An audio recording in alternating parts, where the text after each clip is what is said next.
Mortal Kombat. This series is buns, I ain't gonna lie to your face, but I do think there's a way to save this franchise. Now if you remember a couple years back, we were getting random anime adaptations, and it felt kinda hand-fisted because anime was more mainstream. So we got that Star Wars anime, Rick and Morty, and Cyberpunk.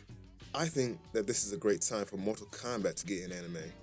Mortal Kombat, out of all of its fumbles, manages to make money. Kinda.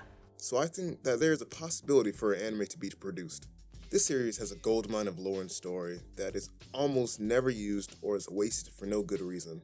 I'm telling you, for being a fan of these games since birth, this shit is getting worse with every new installment.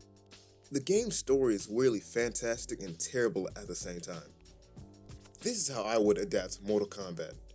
Number 1, make this series non-canon so we aren't forced to oblige by brand synergy. Brand synergy will kill anything pre-established or unique to make it look like the most popular interpretation. Popular, not best interpretation. The Snowblind movie is a great example of taking elements from the main line of games and adapting it into a non-canon what-if story with positive reception. My pitch for the show will not be a one-to-one of all the games, but a more narratively cohesive retelling of the game's story with hindsight in mind. No need to create new characters here. That's pretty cool. Shut your lame ass up, nigga. Number 2, while anime are known for fight scenes, I want character progression to be at the forefront of the story. It doesn't matter how cool your fights are if the stories that necessitate them are bad. Look at that Mortal Kombat movie from 2021. Cool fight scenes, crappy story, bad movie. In playing these game stories for almost a decade, I've noticed that there's a difference between something being canon and something being implied. If you've seen those graphs of canon versus fandom, you know what I mean. A while back I was going to make a video about Kitana and Mileena's relationship and how it has changed over time. But as I was writing, I realized they have no relationship. They met each other for one day and never again for the next 30 years. It took the universe resetting for them to be in the same room together. MK has a weird thing about making narratively and thematically pleasing connections, but never going through with them. Kitana became evil, and her literal evil twin was running around, and they never interacted once. That would make for a great story arc.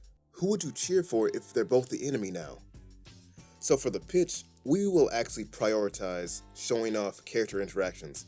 Bi-Han and Kuai Liang, Jade and Kitana, shit, even Baraka and Raiden, just something. Number 3, origin stories. MK has many conceptually interesting characters, like Cyrex for example. Can anyone tell me how some random African man made it into an ancient Chinese assassin organization and became one of the top ninjas? Because the games never say anything about it.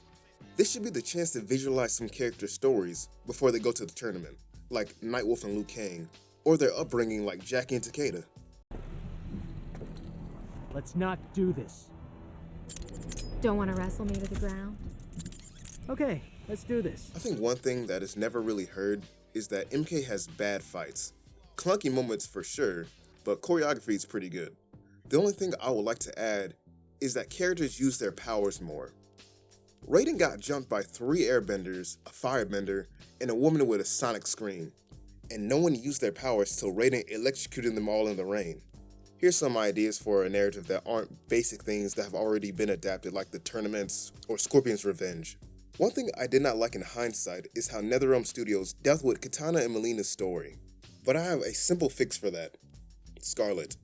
If you have Kitana grow up with Scarlet and Jade, you can fix the hole left by Mileena. And when Kitana betrays Shao Kahn, he would just replace her with Mileena. It even works with pink and red being correlated colors. And if you ask who are the bloodiest/goriest characters in the franchise, I think they will be top 2. Next, let's give Nightwolf some love. Give him an origin story on how he became Nightwolf, because not until recently do we know that Nightwolf is a title, not his name.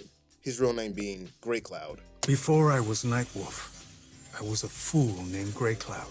Show the Matoka tribe and his connection to the Great Spirit on some Black Panther shit.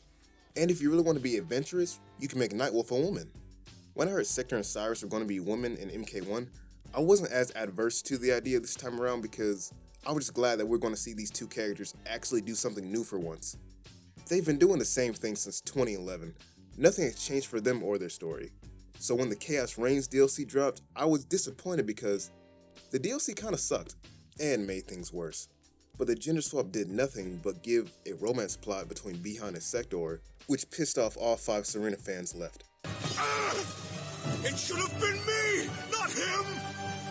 It's not fair! And did nothing for Cyrax, so now it feels forced with no payoff.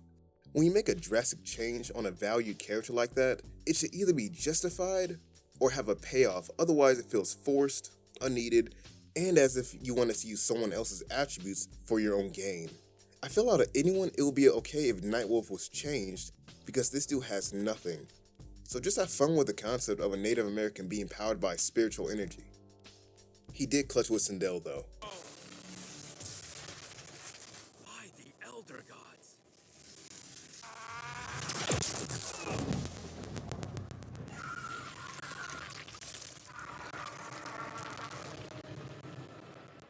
Speaking of MK1 and Chaos Reigns, and how that fucked up an already fucked up situation by giving us Noob Saibot way too soon, there's an easy fix to still have Sub-Zero in the next game. Just use Frost. It's that simple. She's literally just a female Sub-Zero. And make her the sister of Bihan and Kuai Liang. For some reason she isn't. You made Smoke the adopted brother, so her being their biological sister isn't a far stretch. Now we can have a new Saibot, Sub-Zero, Scorpion, and Smoke all in the same game story since like 2011. If you're watching this, you already know everything that is wrong with Chronica, but I never thought she was a bad idea, just poor execution. What if she was a god on Raiden and Fujin's level instead of being a Titan? That way her limits are more believable. Let's say we give each story 3 episodes, and they're around 25 minutes long, so each story gets about 75 minutes apiece. Anyhow, that was just a pitch I wanted to throw out there for a dying franchise. Tell me if you think an anime is possible for Mortal Kombat, and share your own ideas in the comments.